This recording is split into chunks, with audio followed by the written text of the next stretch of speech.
प्रदूषित हवा से बच्चे और बुज़ुर्ग सबसे ज़्यादा प्रभावित होते हैं। इसके साथ साथ हवा में आजकल प्रदूषण इतनी ज़्यादा बढ़ गई है कि लोगों को अस्थमा, क्रॉनिक और ऐसे श्वास से जुड़े बहुत सारे प्रॉब्लम्स होने लगे हैं। ऐसे में एक छोटी सी पहल आप ये कर सकते हैं कि घर में एयर प्यूरीफाइंग प्लांट लगाइए। जगह नहीं है तो ये प्लांट्स इंडोर लग सकते हैं।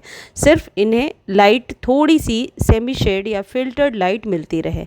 और इस श्रृंखला में सबसे पहला नाम है स्नेक प्लांट का। ये प्लांट इतना ज़्यादा पावरफुल और इतना ज़्यादा आप कह सकते हैं वास्तु के हिसाब से एप्रोप्रिएट प्लांट है। ये हर घर में होना चाहिए।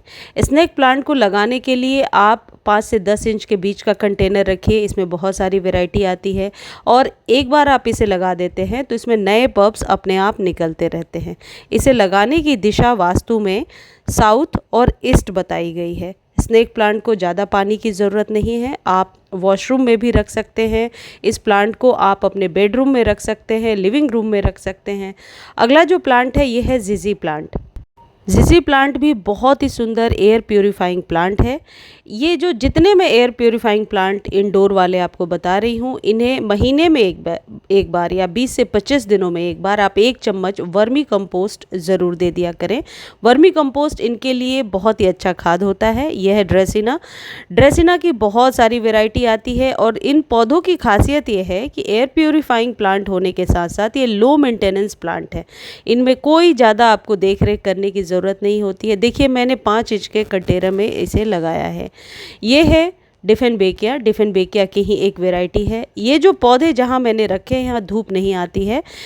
धूप में तब आप रखेंगे यदि मान लीजिए आपके पौधे में पानी ज़्यादा आपने डाल दिया है गलती से, या बरसात का पानी बहुत ज़्यादा चला गया है, तो इसे आप एक दिन धूप में रख सकते हैं, अगले दिन आप इसे हटा लेंगे। देखिए ये ड्रेसिना की ही एक वैरायटी है और ये बहुत आसानी से लग जाती है। इसे बस 5 से 6 इंच के कंटेनर में आप लगाइए, ओवर वाटर मत कीजिए और वही 30 दिनों पर एक बार कोई भी यदि आप किचन वेस्ट से खाद तैयार करते हैं या वर्मी कंपोस्ट है या गाय के गोबर वाली खाद है वो दीजिए। ये लकी बाम्बू है। लकी बाम्बू तो बहुत लोग घर में इंडोर पानी में भी लगाते हैं। मैंने मिट्टी में लगा रखा है और इसमें से नए शूट्स अपने आप निकलते हैं, नीचे से नए नए पौधे निकलते जाते हैं। यह है कलेथिया एक बहुत ही अच्छा एयर प्यूरीफाइंग प्लांट है। छोटे कंटेनर में बहुत अच्छी तरीके से ये बढ़ता जाता है। इन पौधों को आप ऐसे जगह पे लगाएं जहाँ पर कि डायरेक्ट रोशनी नहीं आती हो। ये मनी प्लांट की एक वैरायटी है और ये है मॉन्स्टेरा। मनी प्लांट की जितनी भी वैरायटीज़ होती हैं उन्हें डायरेक्ट धूप में कभी भी नहीं रखना चाहिए, बहुत बड़े कंटेनर में भी नहीं लगाना चाहिए। यदि आप इसे इस तरीके से मॉस स्टिक पर बांध देते हैं तो इसकी जड़ें इसमें फंस जाती हैं और अपने आप चलती जाती हैं। देखिए कुछ इस तरीके से एक जगह मैंने लगा रखा है। यह है डिफेनबेकिया की केयर बहुत आसान होती है। इसे ओवर वाटर से बचाना है वरना इसके स्टेम में ऑलरेडी पानी रहता है। और इन सभी पौधों को आप साउथ ईस्ट के डायरेक्शन में लगा सकते हैं। ईस्ट और साउथ का जो डायरेक्शन होता है वो धन धान्य को देने वाला और भरने वाला होता है और स्वास्थ्य हमारे धन से कम नहीं है। यदि हम स्वस्थ रहते हैं वही हमारे लिए प्रॉपर्टी होती है। तो इन पौधों को हम इस तरीके से लगाएं कि ये हमारे लिए ज़रूरी पौधे हैं। यदि आपके पास जगह है तो आप और भी प्लांट्स लगा सकते हैं, लेकिन ये जो प्लांट्स मैं आपको बता रही हूँ ये आप इंडोर और आउटडोर दोनों जगहों पर लगा सकते हैं। देखिए मैंने कितने बड़े कंटेनर में लगाया है वो मैं आपको बता रही हूँ। जो इंडोर पौधे होते हैं उनका उपयोग सिर्फ घर की सजावट के लिए ही नहीं किया जाता, बल्कि इनका उपयोग आपके घर के अंदर की हवा को साफ करने के लिए भी किया जाता है। फूल बेचने वाली कंपनी के अनुसार त्योहारी सीज़न के बाद इंडोर प्लांट्स के ऑर्डर में 20% बढ़ोतरी होती है। जैसा कि आपको पता है दिल्ली में दिवाली के बाद प्रदूषण बहुत ज़्यादा फैल जाता है, तो इन पौधों को आप लगा कर रखें। यह है यूका प्लांट। ये यूका मेरा 7-8 साल पुराना है। एक बार लगा दीजिए ये अपने आप ही ग्रो होता जाता है। मॉल्स वगैरह में आपने देखा होगा ये यूका प्लांट लगा होता है, क्योंकि रोशनी नहीं होती वो इंडोर भी लगा करके रखते थे। अब इनमें से कुछ पौधे ऐसे हैं जैसे क्रोटोन क्रोटोन को आप इंडोर और आउटडोर दोनों जगह पे रख सकते हैं। ओवर वाटर से बचाना है। और क्रोटोन के जो पौधे होते हैं ये बहुत ही बेस्ट एयर प्यूरिफाइंग प्लांट में से एक है। मैंने 2 क्रोटोन लगा रखा है। तो क्रोटोन की बहुत सारी वैरायटी आती है।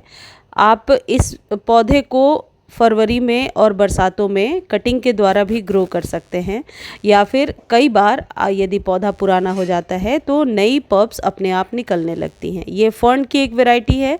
फर्न की बहुत सारी वैरायटी आती है, 5-6 वैरायटीज़ से ज़्यादा ही मिल जाएगी आपको नर्सरी पर। छोटे कंटेनर में ये बहुत आसानी से चलने वाला एयर प्यूरिफाइंग प्लांट होता है, जो हवा में जितने भी प्रदूषित गैसेस होती हैं उनको प्यूरिफाई करता है, यानी क्लीन करता है। ये है रबर प्लांट, बहुत ही वेल नोन पौधा है ये।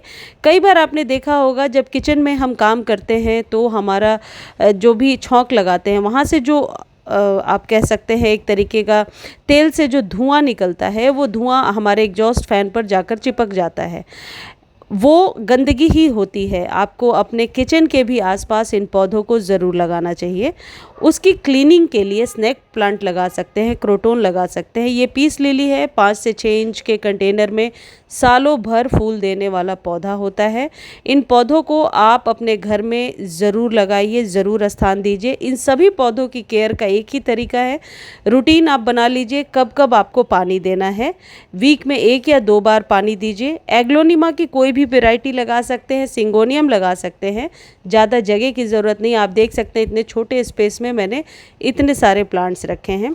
जो आज की वीडियो में मैं ये प्लांट्स आपको बता रही हूँ, ये बेस्ट इंडोर प्लांट्स हैं और इन्हें आप आउटडोर में भी रख सकते हो। सालों भर पीस लिली में भी फ्लावरिंग होता है और ये पौधे जो है कटिंग से भी अलग आप लगा सकते हैं। शूट्स नए नए निकलेंगे, क्योंकि ये पौधे 100 रुपये 150 रुपये तक आपको नर्सरी पर मिल जाते हैं। तो आप इनसे चाहो तो एक पौधे से बहुत सारे नए पौधे बना सकते हैं। पानी, रोशनी और फर्टिलाइज़र का ध्यान रखेंगे तो सालों साल ये पौधे आपके गार्डन में ऐसे ही चलते रहेंगे। इन पौधों की खास बात यह है कि हवा में रासायनिक विषाक्त पदार्थों को अवशोषित कर लेते हैं और बहुत सारे से बेंजीन वगैरह जो विषाक्त वातावरण में मौजूद गैसेस हैं उनको सोख करके, और मनी प्लांट या सिंगोनियम ये ताज़ी हवा यानी ऑक्सीजन को छोड़ते हैं। इसलिए इन पौधों को अपने घर में ज़रूर स्थान देना चाहिए। मुझे उम्मीद है आज की जानकारी आपको अच्छी लगी होगी। जानकारी अच्छी लगती है तो चैनल को लाइक, शेयर, सब्सक्राइब कीजिए, और प्लांट से रिलेटेड और वीडियोस देखने के लिए आप कमेंट कर सकते हैं। मैं जितना जल्दी हो सकता है आंसर देने की कोशिश करती हूँ। मनी प्लांट की कटिंग अभी बरसातों में बहुत आसानी से लग जाएगी। छोटी सी कटिंग भी आप कहीं से लेकर आइए, उसे मिट्टी में दबा दीजिए। बस ये ध्यान रखिए जो सॉइल आप तैयार कर रहे हैं उसमें बालू मिक्स हो, यानी कि जो सॉइल है वो कीचड़ सी ना हो, गीली ना हो। 60-40 के रेशियो में आप बालू मिला लीजिए और फिर इसे थोड़े दिन शेडी में रखिए, ग्रो हो जाएगा।